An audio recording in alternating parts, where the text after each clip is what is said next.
Ezekiel Adebayo never pretended to like women. From his university days, he had said it openly, without shame or apology.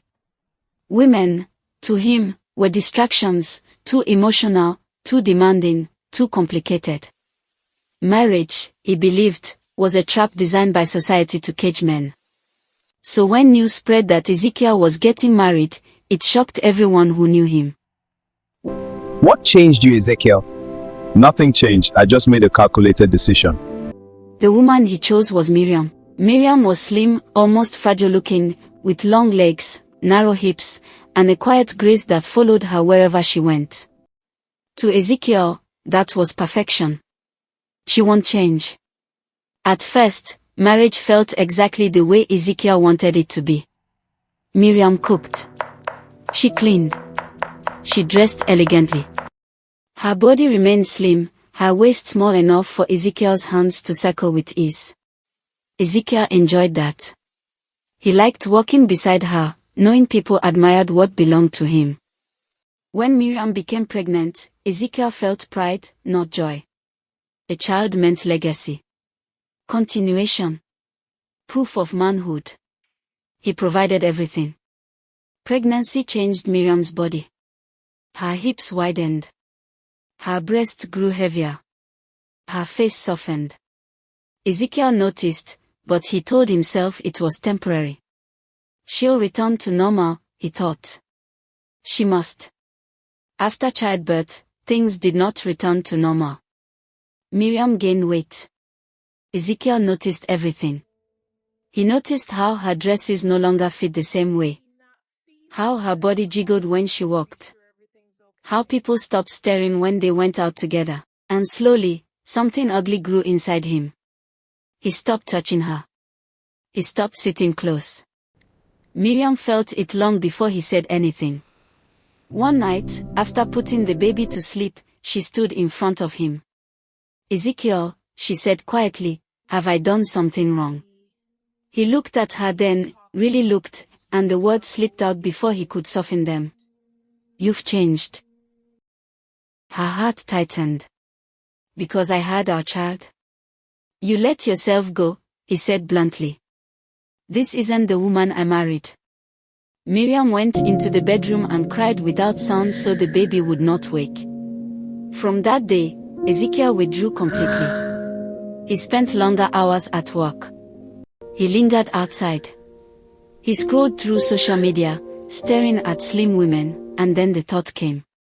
I can remarry. The idea grew stronger each day. Polygamy was acceptable. Divorce was possible. After all, he told himself, a man deserved happiness. One evening, he met an old acquaintance, Sade, a slim, fashionable woman who laughed loudly and flirted effortlessly. Ezekiel felt alive again. He began imagining a future with her. A woman who would stay slim. A woman who would not change. At home, Miriam grew quieter. She stopped asking questions. She focused on the baby and herself. One afternoon, while cleaning, Ezekiel overheard Miriam saying, "I know I've changed," she said calmly. "But I'm still worthy." I've had enough. I want a divorce. Ezekiel, please, think of the baby. It's too late! One It's just evening, you and me now, little one. Ezekiel returned We have home to be earlier than strong. usual. The house was silent. Strangely silent. He called out, "Miriam." No response. He walked into the living room. The baby's toys were still on the floor. But something felt wrong. Very wrong. Then he noticed it. A letter. Placed carefully on the dining table. His heart began to pound. Slowly, he opened it. "Ezekiel, I tried. For years, I tried to be the woman you wanted. But I finally realized something painful: you never loved me. You loved my body. And the moment my body changed, your love disappeared. So today, I am leaving. Not in anger, but in peace. Take care of yourself." Ezekiel's hands trembled. He rushed into the bedroom. The wardrobe was empty. The baby's crib empty. Miriam was gone. And for the first time in his life, Ezekiel felt something he had never felt before. Real regret. Weeks passed. The once lively house became silent. No baby crying. No soft footsteps. No gentle voice in the kitchen. Ezekiel began to feel the weight of the emptiness he created. Then one afternoon, everything changed. He saw Miriam again.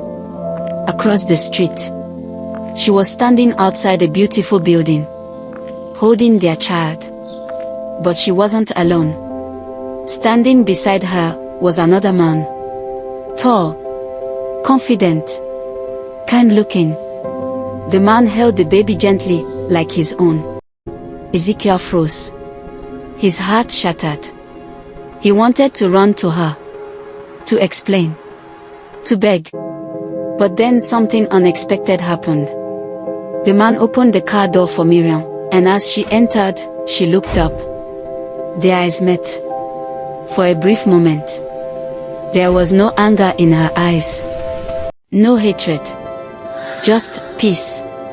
The car drove away. And Ezekiel stood there, watching the life he destroyed drive away forever. But the real shock came later. Months later.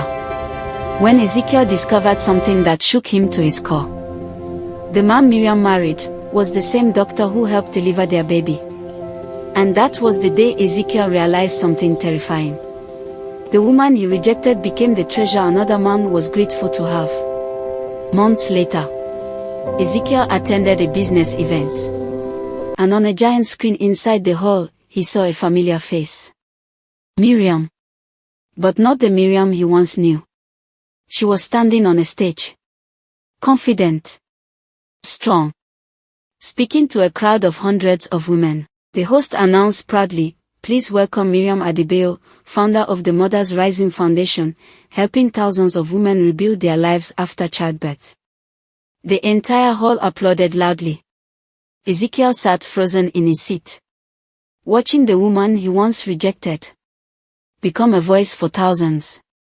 And that was the moment he finally understood something painful. He didn't lose Miriam. He lost the greatest woman he would ever know.